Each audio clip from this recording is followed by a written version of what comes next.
dan jahat daripada syaitan. Syaitan pernah berdoa, Allah ijabah doa ni. Apalagi kita. Syaitan yang sudah namanya seburuk makhluk, yang sudah terancam di masuk neraka, yang sudah berupaya untuk mengajak manusia masuk neraka, pernah berdoa. Tahu enggak doanya apa? Ketika dia menolak perintah Allah bersujud kepada Nabi Adam, Allah usir dia dari rahmatnya, dan Allah subhanahu wa ta'ala ancam dia masuk neraka. Apa permintaannya? Dia minta satu, kalau memang seperti ini, ya Allah, mohon panjangkan umur saya sampai hari kiamat. Satu-satunya makhluk yang umurnya panjang sampai hari kiamat itu syaitan. Masih hidup.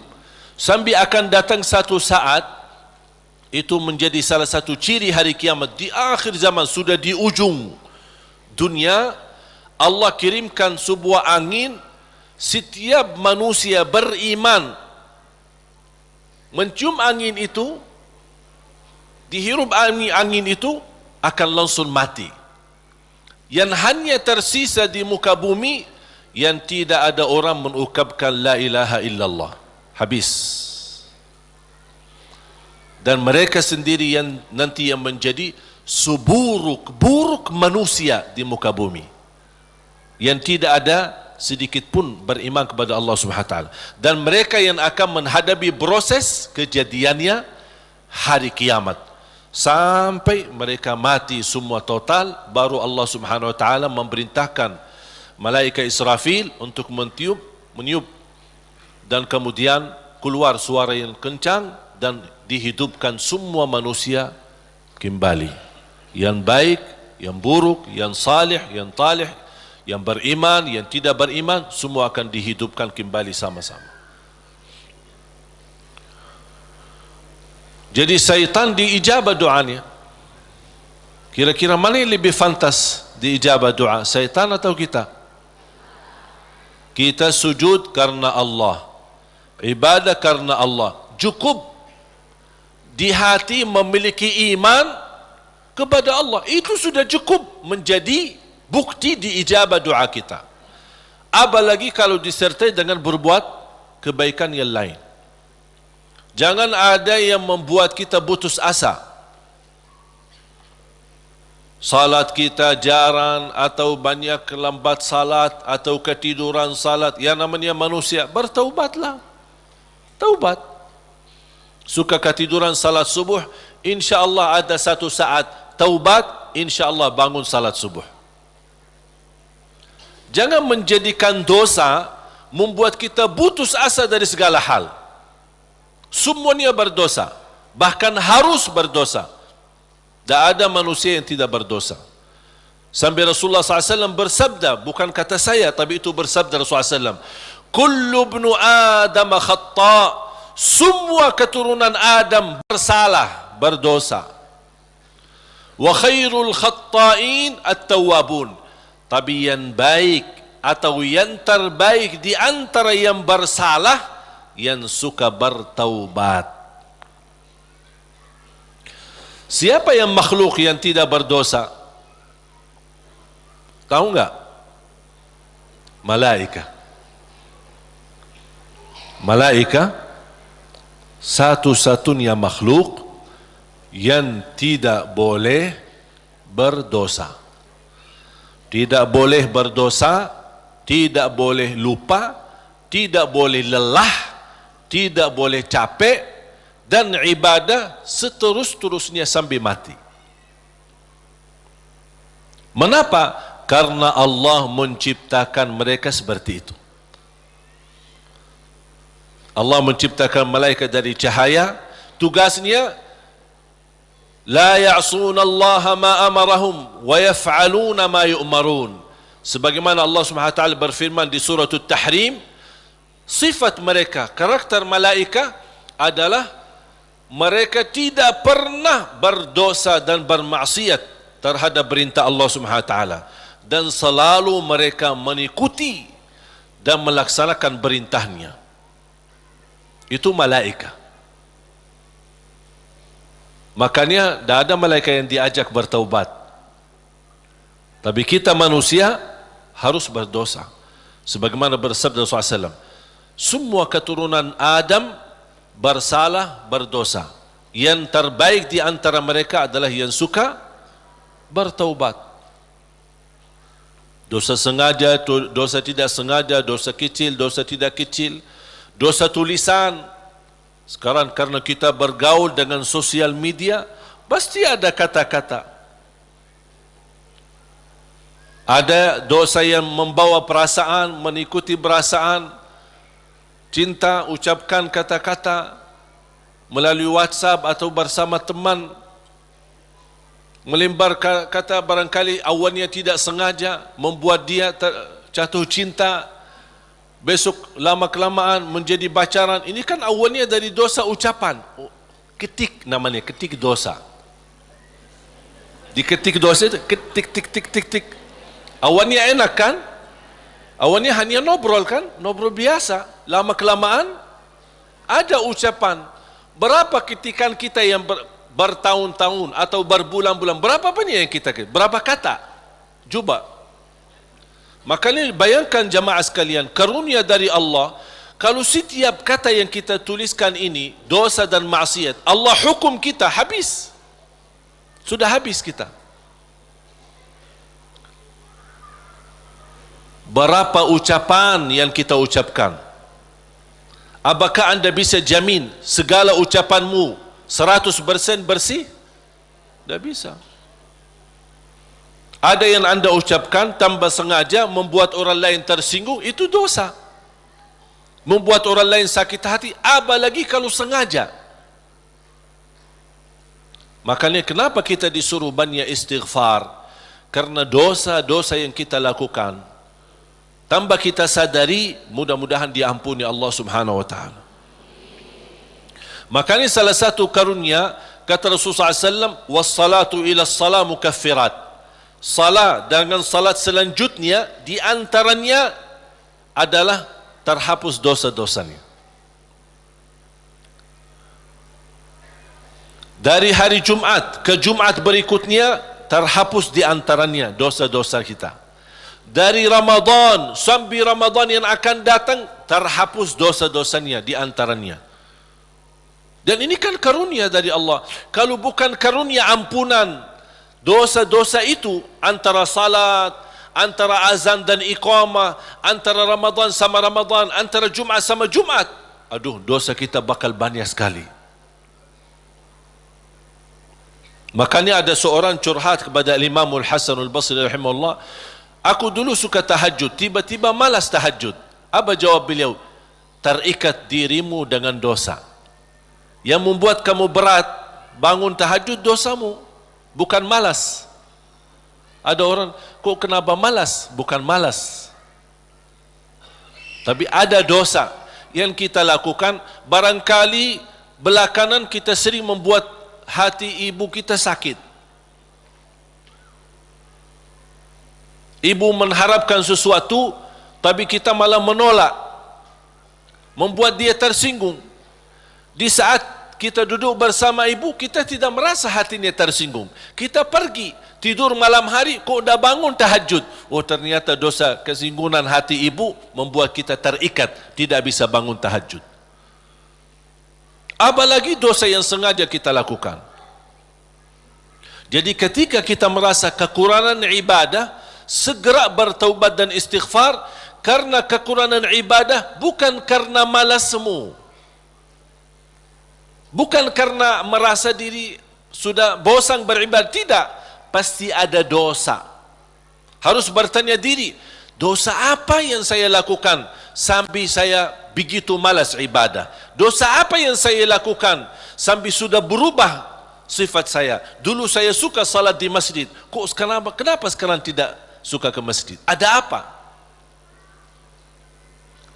Itu saking bahayanya dosa, sangat pengaruh dalam kehidupan kita. Makanya kalau kita terus beristighfar, selalu beristighfar, jangankan kita beristighfar karena dosa maksiat, beribadah saja kita butuh istighfar. Contoh, habis salat Assalamualaikum warahmatullahi, Assalamualaikum warahmatullahi, terus Astaghfirullah. Kenapa? Apakah kita berbuat dosa? Apa itu salat dosa?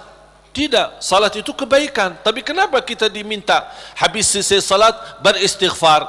Seandainya ada kekurangan dalam salat kita, pasti kurang khusyuk, kurang ikhlas, banyak kekurangan dalam salat kita, ya Allah mohon diampuni dengan istighfar. Maka Rasulullah SAW sebagaimana diceritakan suka beristighfar dalam sehari lebih dari 70 kali. Ada satu riwayat 100 kali beristighfar. Bahkan kata Abdullah bin Umar radhiyallahu anhuma, saya duduk satu majlis sama Rasul, saya suka mendengar bisikan Rasul beristighfar, Rabbighfirli wa tub alayya innaka antat tawwabul ghafur. Rabbighfirli wa tub alayya innaka antat tawwabul ghafur. Ada satu riwayat, Rabbighfirli wa tub alayya innaka antat tawwabur rahim. Dalam satu duduk, sekali duduk 100 kali, kata Abdullah bin Umar, saya mendengar bisikan Rasulullah SAW beristighfar seperti itu. Rabbighfirli wa tub alayya innaka antat tawwabul ghafur. Sudah hafal belum? Coba. Rabbighfirli wa tub alayya innaka antat tawwabul ghafur. Memohon ampun, mohon diijabah dan diterima taubatnya. Allah Subhanahu wa taala Maha penerima taubat dan Maha Pengampun. Bapak Ibu jamaah sekalian dimuliakan Allah Subhanahu wa taala. Kembali lagi semua berdoa. Jangan ada yang ragu-ragu terhadap doanya. Dan ingat, doa kita pasti diijabah walaupun proses melalui 3 hal. Doa pasti diijabah walaupun proses melalui 3 hal. Yang pertama, diijabah doa kita menolak takdir yang buruk, menghilangkan takdir yang buruk. Contoh, kita memohon, ya Allah kasih aku jodoh, tapi jodohnya belum datang. Ternyata dalam takdir, karena kita sering berdoa meminta sesuatu, Allah sudah ijabah, tapi Allah memilih daripada memberi jodoh, ada yang lebih daripada itu. Apa? Ternyata ada takdir yang jauh lebih buruk daripada jodoh yang kita minta. Makanya Allah geserkan takdir buruk itu karena doa kita. Turunnya bala, turun bala dari langit. Bala turun dari langit. Doa naik dari bumi, dari kita. Pas di udara bertemu, bala sama doa berantem. Perkelahian antara doa sama bala. Yang kalah siapa? Bala, dan doa naik. Artinya bala tidak jadi turun. Itu saking kuatnya dan berkahnya doa kita. Berarti doa pasti diijabah. Proses pertama, doa yang kita minta Allah belum ijabah secara langsung sesuai permintaan, tapi Allah menolak sebuah bala yang kita tidak tahu. Misal, tertulis dalam takdir kita hari ini akan kena kecelakaan motor. Tapi ternyata doa kita tidak pernah bilang, ya Allah selamatkan saya dari kecelakaan motor misalnya. Kita dah berdoa seperti itu. Tapi karena Allah melihat dalam takdir ada bala yang akan turun hari ini, tapi karena kita suka berdoa, Allah memilih mana yang baik. Allah yang lebih tahu mana yang baik. Apakah ijabah sesuai permintaan atau Allah memberi penggantinya yang lebih baik. Ternyata penggantinya yang lebih baik Allah memilih tolak bala. Allah bisa saja kasih jodohnya tapi kena kecelakaan motor. Nanti merasa nyesal. Aduh, baru sudah nikah atau ketemu jodohnya malah dirawat di rumah sakit. Kesal enggak? Merasa aduh gimana gitu. Makanya percaya jamaah sekalian, pilihan Allah itulah yang terbaik. Ada orang minta sama saya, boleh enggak saya berdoa? Saya suka sama seorang misal. Saya jatuh cinta sama dia.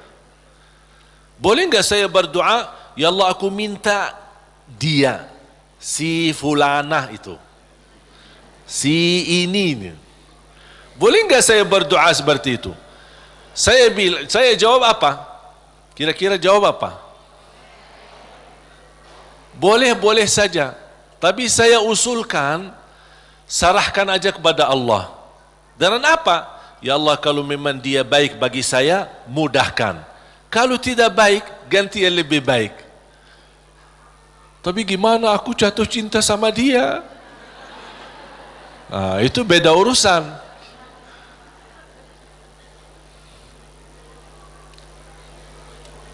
Nanti ada satu cerita, insya Allah indah, bisa menambah wawasan buat kita. Yang kedua, diijabah doa kita dan diberi oleh Allah Subhanahu wa taala sesuai permintaan. Apakah saat ini atau besok atau bisa lama? Tapi kita percaya pilihan Allah itulah yang terbaik. Yang ketiga, doa yang kita minta atau yang kita selama ini bermunajat, ternyata bala masih terus menimpa kita. Musibah kita terus ketemu. Selesai satu masalah, tambah lagi masalah. Kemudian permintaan yang kita minta juga belum ketemu.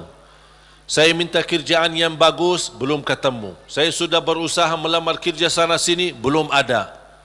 Terus mana doa aku selama ini, mana? Ternyata yang ketiga, jatuhnya yang di ketiga. Yang ketiga apa? Allah simpan doa kita buat di akhirat. Berarti tidak ada yang hilang di sisi Allah. Kalau tidak tertolak bala, tidak diijabah sesuai permintaan, berarti yakini disimpan di akhirat. Sahabat dan orang salih lebih suka doanya selama di dunia disimpan buat akhirat, karena di akhirat bakal lebih butuh bantuan dan pertolongan Allah dan berkat doa kita. Faham? Walaupun sifat manusia ingin melihat secara langsung, minta, ya Allah minta rumah, ada rumah, minta ini, ada ini. Mohon maaf Bapak Ibu, kalau Allah ijabah atau berikan sesuai permintaan kita, nanti kita berhenti berdoa. Apapun yang kita minta, ya Allah aku minta mobil, dapat mobil. Minta kerjaan, dapat kerjaan. Minta jodoh, dapat jodoh. Minta rumah, dapat rumah. Mau haji, dapat haji. Terus segala yang kita minta dapat. Habis, dah ada minta lagi. Terus berdoa enggak? Dah ada berdoa. Tapi kalau Allah belum kasih, kita doa lagi enggak? Doa, minta lagi. Coba kata Umar bin Khattab, ketika anda berdoa jadi seperti anak kecil. Anak kecil kalau dia minta sama ibunya gimana? Nangis enggak? Berhenti nangis sebelum dikasih? Belum kan? Dia nangis sampai Begitu dikasih gimana? Berhenti nggak nangisnya? Anda harus seperti itu. Doa, nangis. Ya Allah belum kasih, aku nangis lagi dong. Belum dikasih, nangis lagi. Sampai Allah berkenan kasih. Dan ini sebenarnya bukan tujuannya Allah kasih atau tidak. Tapi ingat, titisan air mata ini yang menangis karena Allah akan selamatkanmu dari siksa neraka Jahannam. Rasulullah SAW bersabda, وَعَيْنٌ بَكَتْ مِنْ خَشْيَةِ اللَّهِ حَرَّمَهَا اللَّهُ عَلَى النَّارِ لَا تَمَسَّهَا النَّارِ. Barang siapa yang menangis karena Allah, akan Allah haramkan jasadnya disuntuh oleh neraka Jahannam. Berarti kita tidak rugi. Tidak ada rugi. Biarpun tidak diijabah, ternyata titisan air mata berharga. Bisa menjaminkan kita selamat dari siksa neraka Jahannam. Mau apa lagi? Nangisnya berharga. Doanya pasti diijabah. Dan cukup dari doa, kita sudah membuat ibadah atau membawa sebuah ibadah yang dicintai Allah. Karena Allah suka bisikan hamba. Apalagi kalau lama tidak berdoa, Allah merindukan suara doanya kita. Apalagi doa yang tulus dan ikhlas. Makanya kadang-kadang kalau kita tidak diberi doa atau tidak beri permintaan atau tidak beri permohonan kita, terus kita berdoa terus sampai diuji, sampai di macam-macam, sampai kita merasa sudah tertekan, tidak kuat. Kira-kira bisikan doa kita seperti apa nanti? Dalam keadaan doa, dalam keadaan susah atau senang? Menurut saya doa dalam keadaan susah jauh lebih murni daripada doa dalam keadaan senang. Kalau dalam keadaan senang artinya ya biasa-biasa aja, dapat atau tidak dapat. Tapi coba kalau lagi stres, lagi pusing, lagi galau, gimana bisikan doa? Ya Allah, udah nangis duluan. Kata Allah, lama sekali. Makanya itu subhanallah, saya mengambil kesimpulan dari doa. Justru doa tanda Allah merindukan suara doa kita. Oleh karena itu jamaah sekalian, jangan berhenti berdoa. Terus berdoa. Nabi Yunus alaihi salam ketika tertahan di dalam perutnya ikan berlama-lama di bawah laut, dia tidak pernah berhenti dengan mengucapkan la ilaha illa anta subhanaka inni kuntu minadh zalimin.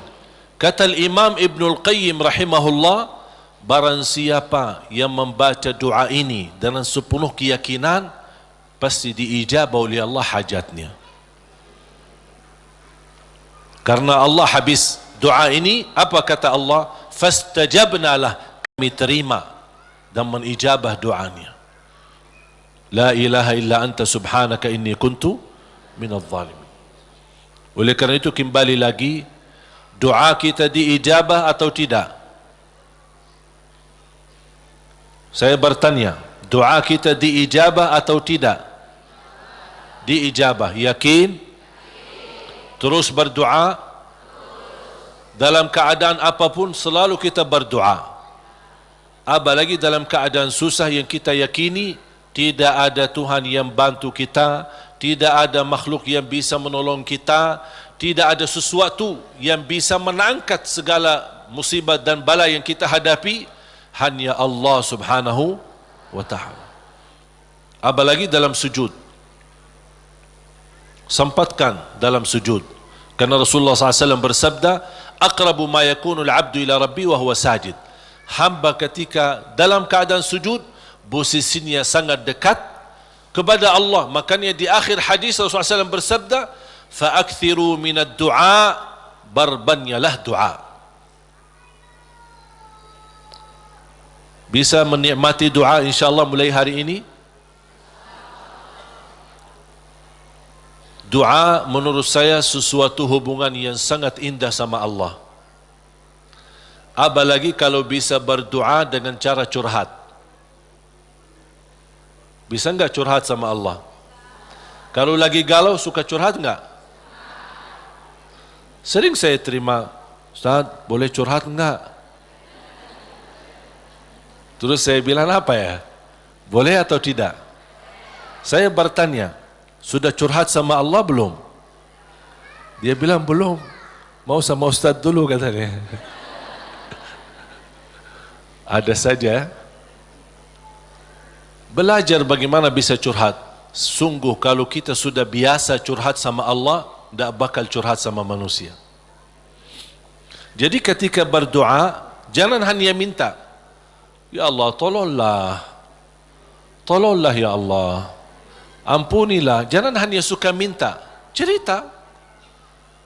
Bisa enggak anda cerita? Allah kan lebih tahu. Allah tahu segala sesuatu. Tapi salah apa kalau saya cerita? Apa yang terjadi hari ini? Ya Allah, aku sudah niat baik, niat tulus, dan saya pergi ke sana malah seperti ini, dicaci maki, dihina, malah dianggap dan suuzzan, buruk sangka. Habis gimana ya Allah? Cerita, curhat, seperti meminta solusi dari Allah Subhanahu wa taala. Kalau belum merasa ada jalan, wallahi akan merasa nikmat. Cukup anda bisa nikmat bersama Allah Subhanahu wa taala. Sebagaimana Nabi Yaqub ketika kehilangan anaknya, ada dia berkata apa? Qala innama ashku bathi wa huzni ila Allah. Aku hanya mampu curhat kepada Allah Subhanahu wa taala. Aku ingin cerita, padahal Allah tahu apa yang terjadi, tapi dia ingin cerita lagi sama Allah Subhanahu wa taala. Ungkapkan cerita ini kepada Allah, itu sudah merasa diri dan membuat hati kita tenang. Kembali kepada hidayah, dan saya tutupi cerita. Jadi hidayah yang pertama, hidayah dalalah wa irsyad.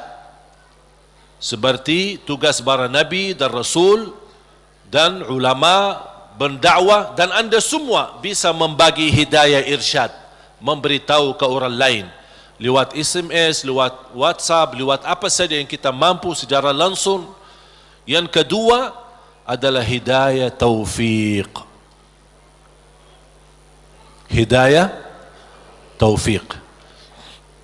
Habis kita dapat hidayah irsyad, habis kita sudah tahu, habis kita belajar, angkat tanganmu, ya Allah, berilah kepada diri aku, berikan kepada kami semua hidayah taufiqmu, agar ilmu yang saya belajari bisa saya amalkan, bisa menjadi saksi baik, bisa membuat saya lebih baik, bisa merubah saya menjadi lebih baik, bisa menjadi mulia di mata manusia dan mulia di matamu ya Allah.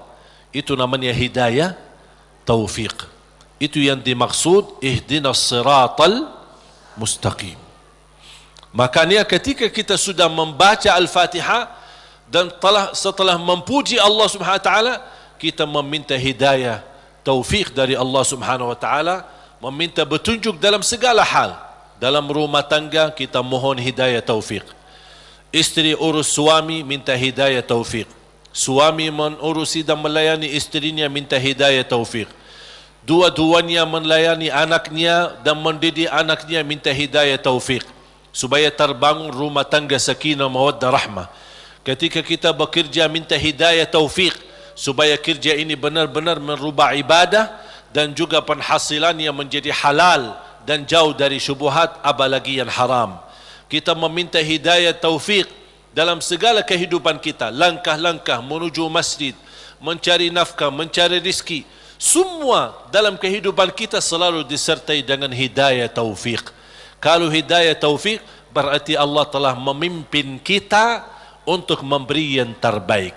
Kalau Allah memimpin kita memberi yang terbaik, berarti Allah sudah berkenan menerima amalan yang sudah kita berikan kepada Allah Subhanahu wa taala. Bapak Ibu, Saya tutupi satu cerita. Ada seorang bekerja cukup, penghasilannya pas-pasan, kerjaannya sederhana di sebuah pabrik. Dia jatuh cinta sama seorang wanita, tapi dia merasa diri belum memiliki kemampuan untuk bisa melamar dia. Dia hanya berdoa kepada Allah Subhanahu wa taala bagaimana supaya bisa mendapatkan kerjaan yang lebih baik, kerjaan yang lebih besar, supaya penghasilannya banyak dan bisa membawa dia atau menikahi dia. Sudah berdoa, sudah memohon berlama-lama, tapi dia tidak sabar untuk menanti-nanti bertemu dengan jodohnya. Dan dia tidak menyerahkan kepada pilihan Allah mana yang terbaik. Ternyata dia sendiri dengan merasa diri hebat untuk mencari solusi sendiri. Dia membaca sebuah iklan penawaran kerja di tempat yang baik, yang bagus, gajinya lebih besar. Dia membuat surat memundurkan diri dari tempat kerjaan untuk melamar kerjaan yang baru. Dan semua perjuangan ini ujung-ujungnya harapannya untuk bertemu dengan jodohnya supaya jangan sampai kehilangan yang dia cintai. Dalam perusahaan itu ketika dia memundurkan diri, kata pemilik perusahaan, karena orangnya luar biasa, kerja rapi, tertib, bagus, kenapa kamu mengundurkan diri? Saya dapat kerjaan di tempat lain yang lebih bagus. Sambil ditawarkan kenaikan gaji walaupun tidak sebanyak perusahaan baru, tapi tetap dia mengambil keputusan mundurkan diri. Dia mundurkan diri dengan harapan mudah-mudahan diterima di tempat kerjaan yang baru. Dalam perjalanan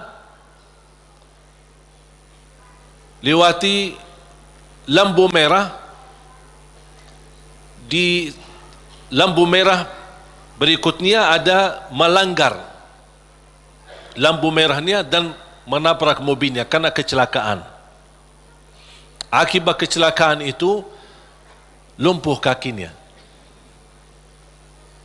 masuk ke rumah sakit. Dari hasil kecelakaan ini dia kehilangan kerja yang lama, kehilangan kerja yang baru, hilang dua-duanya. Berharap selama dia di rumah sakit barangkali si perempuan yang selama ini dia cintai bisa datang. Ternyata berhari-hari tidak pernah datang. Di SMS tidak dibalas, di telepon tidak diangkat. Tapi dia tidak pernah putus asa karena masih cinta sama dia. Habis dia berupaya dan bekerja keras dari rumah sakit, akhirnya datang yang menjadi harapan dia, calon istrinya. Melihat keadaannya sudah tidak ada kaki, dalam keadaan tidak bisa bergerak, tidak bisa berbuat apa-apa. Datang melihat keadaannya, si calon istrinya ikut sedih, tapi tidak berbanyak bicara. Kemudian dia meninggalkan rumah sakitnya dan dia SMS kepada si laki, mohon maaf, barangkali kita bukan jodoh. Soalnya ada seorang yang datang ke rumah bapa melamar saya. Bertambah sakit. Sakit kaki ditambah sakit hati. Yang menabrak dia ketika kecelakaan ternyata seorang perempuan cantik dan dari keluarga yang kaya. Dan subhanallah, karena si perempuan ini merasa diri bersalah, selama di rumah sakit si perempuan ini terus melayani dengan ikhlas dan tulus. Tapi si laki ini masih hatinya ke si perempuan itu. Sampai alhamdulillah selesai dirawat di rumah sakit, dipindahkan ke rumahnya. Pas sampai ke rumahnya, masih si perempuan cantik itu suka datang ke rumahnya melayani, dan ada ibunya juga, ibu si laki itu. Lama kelamaan sudah mulai terbawa hati dan perasaan. Tapi dia merasa malu. Wanita ini cantik, dari keluarga yang kaya, aku orang susah, dulunya aku bekerja aja pas-pasan, apalagi sekarang tidak ada kerja. Dalam keadaan kalau saya bicara sama dia, kira-kira mau enggak sama aku? Dia masih belum meyakinkan. Dia hanya menyerahkan kepada Allah Subhanahu wa taala. Ketika satu saat pagi hari, dia sudah merasa setiap pagi menunggu si perempuan datang, karena dia suka rutin, ikhlas, tulus untuk datang melayani. Di pagi hari menunggu datang si perempuan, seperti biasa bikinin teh, terus datang, siapin sarapan, walaupun ibunya ada. Tapi dia sudah merasa diri bersalah, ingin membalas, ingin berbuat sesuatu. Dan langsung perempuan berkata, aku ingin sampaikan sesuatu, boleh? Kata si laki, saya juga ingin menyampaikan sesuatu, tapi tidak apa-apa, kamu duluan. Langsung si perempuan dengan keberanian, dia berkata, mau enggak berkenan saya jadi istrimu? Sama dengan harapan dia.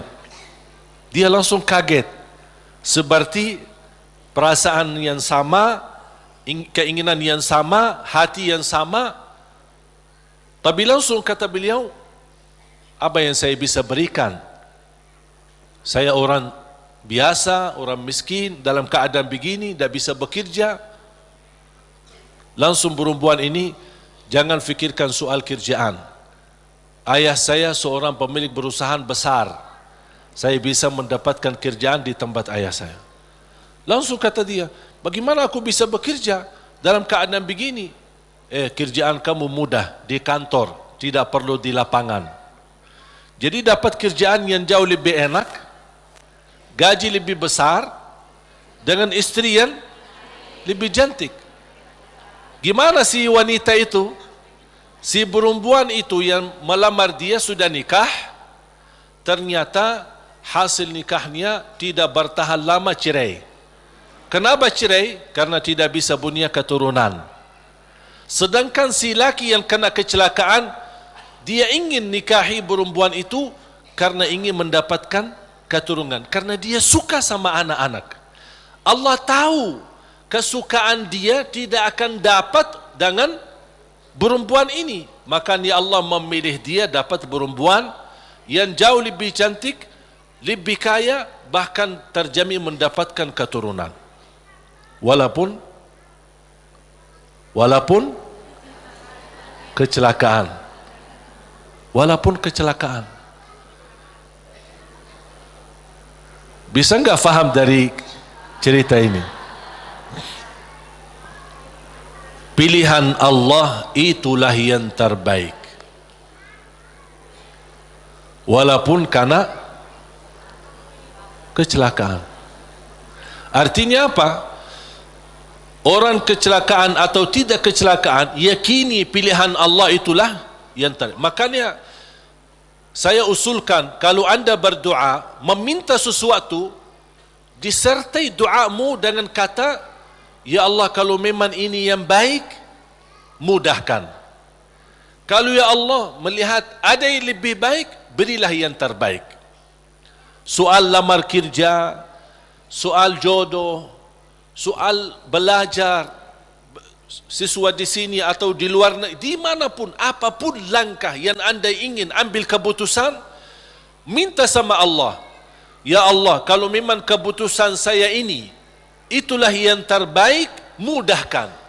Kalau tidak baik, ya Allah, pilihlah yang, tunjukkanlah kepada saya yang lebih baik. Percaya, Allah tidak ingin membuat kita susah. Makanya jangan kita membuat diri susah. Allah akan memberi yang terbaik walaupun prosesnya lewat ujian. Walaupun prosesnya melalui ujian. Karena bisa jadi melalui ujian anda bisa menjadi jauh lebih mulia dan jauh lebih terkabul hajat sesuai pilihan Allah Subhanahu wa taala. Saya tidak milih datang ke Indonesia. Bahkan tidak pernah berdoa, ya Allah bawa saya ke Indonesia. Dan tidak pernah menjadi cita-cita saya untuk ke Indonesia. Tapi saya yakini apa yang Allah pilihkan buat saya nikmati, saya juga memberi yang terbaik karena Allah Subhanahu wa taala. Makanya di mana Allah tempatkanmu, di mana Allah posisikanmu, berilah yang terbaik lillahi ta'ala, menjadi pertama tanda syukur kita atas posisi kita, dan mudah-mudahan itulah yang menjadi pilihan Allah. Kalau itu yang menjadi pilihan Allah, berarti percayalah itulah yang terbaik. Faham? Mohon maaf Bapak Ibu, cerita yang saya ceritakan jangan cari dalam Quran ya. Nggak ada ya. Ini buatan saya ini. Saya buat cerita hanya ingin memberikan gambaran. Dari kesimpulan ayat dan hadis, memang ternyata pilihan Allah yang terbaik. Walaupun proses lewat ujian. Mungkin pernah dulu saya menceritakan cerita gigitan anjing. Ingat gak? Masih ingat gak? Lupa ya? Hah? Mau gak cerita? Boleh satu? Hah? Boleh gak? Ada seorang berdoa, ya Allah, aku mohon jodoh yang salihah, yang cantik, yang kaya. Itu doanya. Minta yang salihah, cantik, kaya lagi. Karena dia orang miskin. Dapat miskin ya tambah susah lagi. Tak ada doa yang lain. Tak pernah berdoa, ya Allah ampunilah saya, ya Allah rahmatilah. Itu aja doanya. Bismillahirrahmanirrahim. Ya Allah jodoh yang baik, yang salihah, yang cantik, yang kaya. Dapat sedikit rezeki, pergi haji. Selama dia tawaf, ya Allah jodoh yang salihah, yang cantik, yang kaya. Safa Marwa, ya Allah jodoh yang salihah, yang cantik, yang kaya. Itu aja doanya. Fokusnya luar biasa.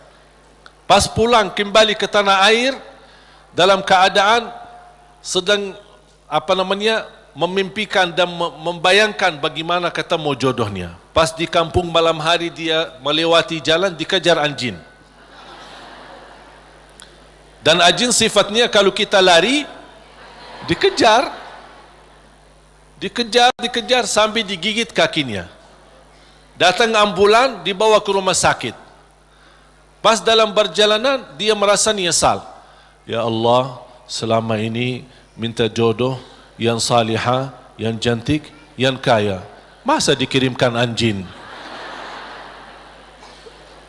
Merasa tidak terima gitu. Jadi aku selama ini minta ini kok dikirimin anjing. Artinya ujian. Dia tidak mau, merasa diri tidak terima. Pas sampai ke rumah sakit, dirawat sama seorang dokter yang salihah, yang cantik, yang kaya, jadi jodohnya.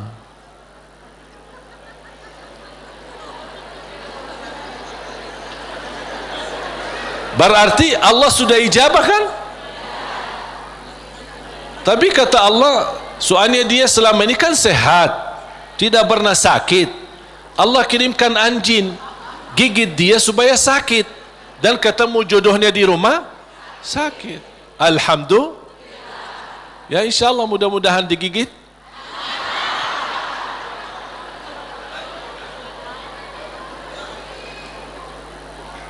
Makanya subhanallah jemaah sekalian, wallahi percayalah sama Allah. Percayalah sama Allah. Termasuk apa yang terjadi di Palestina, percayalah sama Allah. Allah tidak suka umat Islam ditindas. Allah tidak suka umat Islam dalam keadaan dihina, diusir, dibunuh.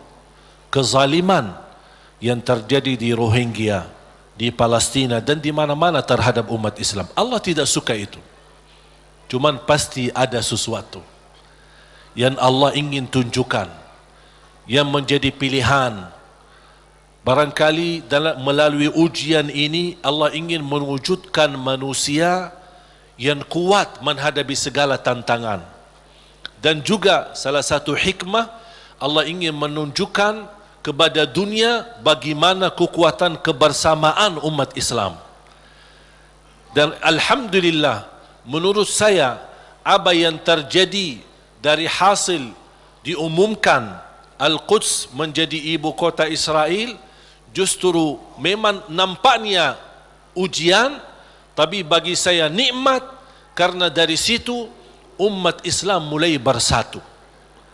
Tidak pernah tergerak semua dunia, jangankan yang muslim, non-muslim pun tergerak.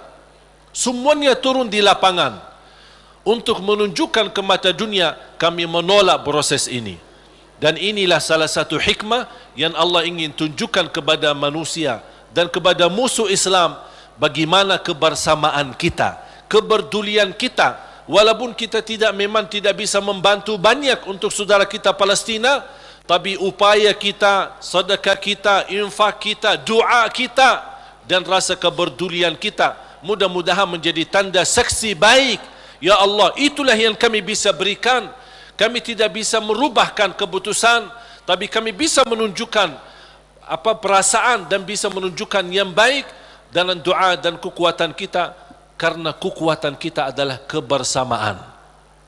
Kalau kita bersatu, baru musuh Islam mulai memfikirkan jangan bermain-main lagi terhadap umat Islam. Makanya mari kita sama-sama menjaga kebersamaan kita. Tinggalkan perbedaan. Jangan kita membuat perbedaan menjadi perpecahan. Jadi perbedaan di antara kita adalah kekayaan ilmu yang bisa kita sama-sama menghormati dan sama-sama menjaga, bukan sama-sama menjatuhkan dan sama-sama menjelekkan. Mari kita sama menjaga kebersamaan kita, rapatkan saf kita untuk menunjukkan bukan kepada manusia tapi kepada Allah Subhanahu wa taala rasa kepedulian, rasa cinta bersama sesama muslim, sesama manusia yang sedang dihina, sedang ditindas, sedang dizalimi di saudara kita di negeri Palestina.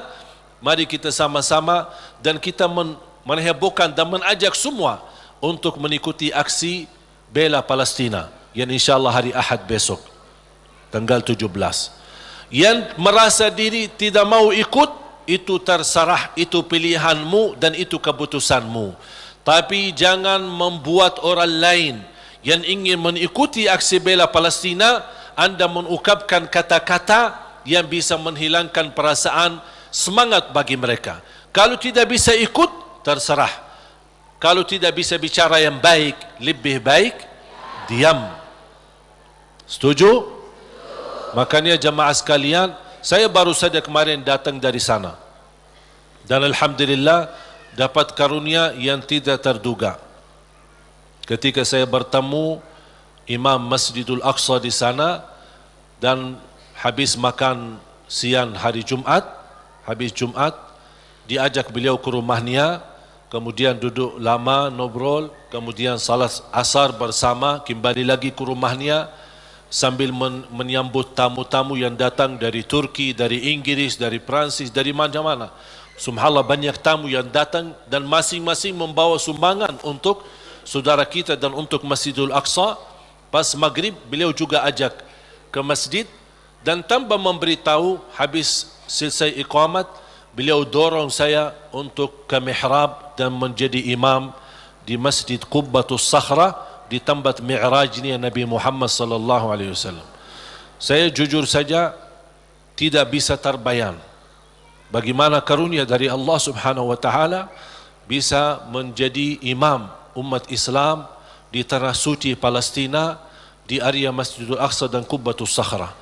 Makanya subhanallah, apa yang saya nikmati dan alami di sana luar biasa. Memang saudara kita berjuangannya bukan main. Saya melihat anak-anak kecil, bahkan warga Palestina, Masya Allah luar biasa. Dari jam 3 sudah mereka berdiri di depan pintu-pintu Masjidul Aqsa, yang sebelum masuk ke area masjid kan ada halaman besar kayu bagar, dan bagar itu ada pintu-pintu. Memang sayang sekali pintu-pintu yang di bagar itu dikuasai oleh orang Yahudi Israel, dan senjata di bawah mereka, senjata menjaga. Dan kita menunggu dari jam 3 sampai jam 4 baru dibuka pintu, baru kita bisa masuk untuk salat tahajud. Subhanallah, bisa saya melihat orang-orang Palestina. Kalau saya hanya sebagai berkunjung ke sana 2 hari, 3 hari, paling lama 1 minggu, kemudian kembali lagi.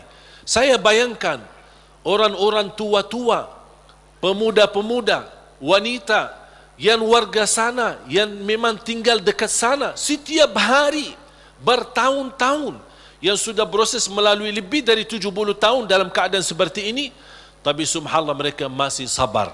Tidak ada yang mundur, tapi masih terus bisa datang duluan dari jam 3 dengan harapan dibuka pintu. Walaupun mereka tahu dibuka pintu sebelum subuh 1 jam, tidak boleh lebih sebelumnya, tapi subhanallah tetap mereka dengan segala harapan sama Allah Subhanahu wa taala. Inilah yang menurut saya melihat perjuangan ini membuat saya semangat. Saya hanya 1 hari 2 hari aja sudah merasa kesal sama orang Yahudi yang menjaga. Bagaimana mereka yang 60 tahun, bagaimana kesabaran dan perjuangan mereka. Makanya jamaah sekalian, Allah punya hikmah. Apa yang terjadi di negeri Palestina, Allah ingin mewujudkan generasi-generasi yang insya Allah kuat imannya, kuat menghadapi tantangannya, dan inilah mereka yang akan diwujudkan oleh Allah, yang akan mampu membebaskan dan memerdekakan insya Allah negara Palestina. Sebagaimana Indonesia berhasil merdeka, kita insya Allah juga mendoakan insya Allah ada satu saat kita semua bergembira dengan kemerdekaan negeri Palestina dan kemerdekaan Masjidul Aqsa, dan yakini itu yang akan terjadi. Ini bukan kata saya, tapi kata Rasulullah SAW. Sebagaimana Masjidul Aqsa diambil oleh mereka, akan Masjidul Aqsa kembali di tangan umat Islam. Walaupun memang prosesnya cukup lama, dan kita berharap sama Allah, tanpa kita putus asa, kapan tiba saatnya Allah akan memberi yang terbaik untuk umat Islam. Amin ya rabbal alamin. Mari kita sama-sama berdoa. Dan jangan lupa ketika ada kesempatan untuk kita membantu saudara kita lewat aksi hari Minggu besok, aksi bela Palestina, lewat doa kita, lewat sedekah kita, dan insya-Allah mudah-mudahan di bulan Januari saya berusaha bisa kembali ke sana, mudah-mudahan bisa berjalan lancar. Doakan, mudah-mudahan insya-Allah apa yang kita harapkan untuk saudara kita mudah-mudahan dikabul oleh Allah Subhanahu wa taala. Bismillahirrahmanirrahim. Alhamdulillahirabbil alamin. Ya Rabbi lakal hamdu kama yanbaghi li jalali wajhikal karim wa li 'azimi sultanik. Allahumma salli ala Muhammad wa ala ali Muhammad. Ya Allah ya Arhamar Rahimin, Ya Arhamar Rahimin, Ya Arhamar Rahimin, rahmatilah kami semua ya Rabbal Alamin. Kami hamba yang lemah, yang masih banyak dosa dan maksiat, banyak kesalahan terhadap diri kami, kesalahan terhadap orang tua kami, kesalahan terhadap saudara kami. Ya Allah, kami sangat membutuhkan rahmat-Mu, karena rahmat-Mu akan mampu memimpin kami dalam kehidupan kami sampai akhir hayat. Rahmatilah kami semua, hidupkanlah kami dalam keadaan iman, wafatkanlah kami dalam keadaan Islam. Jadikan kami bersama hamba-hamba-Mu yang salih-salihah. Ya Allah, doa kami untuk saudara kami di Palestina.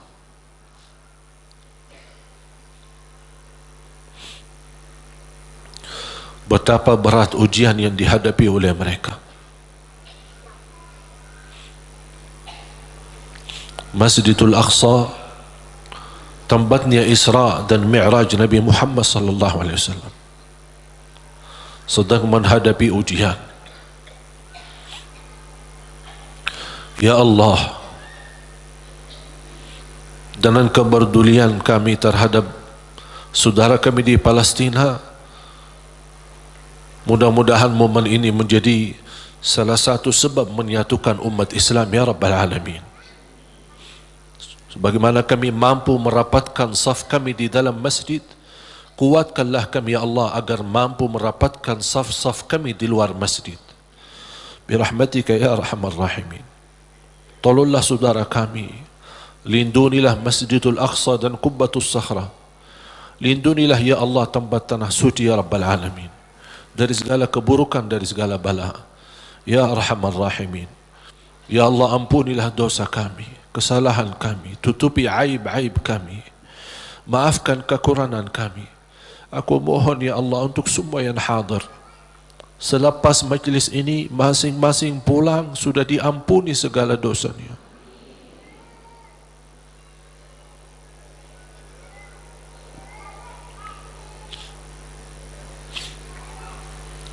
Disucikan hatinya, dibersihkan jiwanya, diselamatkan setiap langkah-langkahnya, terkabul segala keinginannya dan doanya.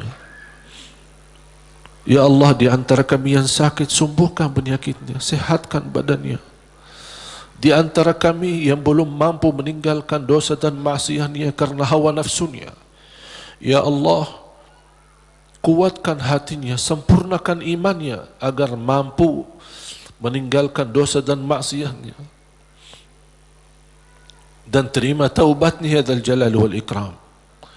Ya Allah, berikan kepada kami kemampuan istiqamah sampai akhir hayat, istiqamah Islam iman sampai akhir hayat, istiqamah beribadah sampai akhir hayat. Akhiri hayat kami dengan husnul khatimah, husnul khatimah, husnul khatimah ya Allah. اغفر لنا ولوالدينا وارحمهم كما ربونا صغارا واغفر لجميع المسلمين والمسلمات والمؤمنين والمؤمنات الأحياء منهم والأموات. Tolonglah saudara kami ya Allah di negara Rohingya, di Yaman, di Iraq, di Libya, di Syria. Ya Allah, tolonglah saudara kami, angkat segala bala dan musibah, berikan kemenangan ya Dzal Jalal wal Ikram terhadap orang-orang yang zalim ya Dzal Jalal wal Ikram. Angkatlah kezaliman terhadap umat Islam ya Allah. Jauhkanlah kami dari segala macam kezaliman ya Rabbal Alamin. Lindunilah kami ya Allah dari segala keburukan, dari segala bahaya ya Arhamar Rahimin. Rabbana taqabbal minna innaka antas sami'ul alim wa tub alaina innaka antat tawwabur rahim. Ya Allah, atas izinmu kami sama-sama berkumpul di masjid ini. Ya Allah, berilah kepada kami kemuliaan, sama-sama jumpa kembali di dalam surgamu ya Allah.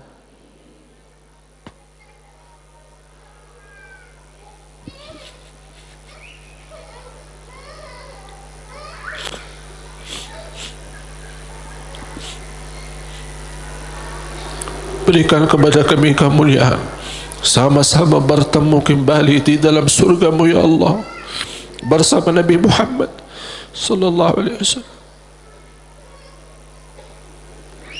ربنا آتنا في الدنيا حسنة وفي الآخرة حسنة وقنا عذاب النار. وصلى الله على سيدنا ونبينا محمد وعلى آله وصحبه وبارك وسلم. سبحان ربك رب العزة عما يصفون وسلام على المرسلين والحمد لله رب العالمين.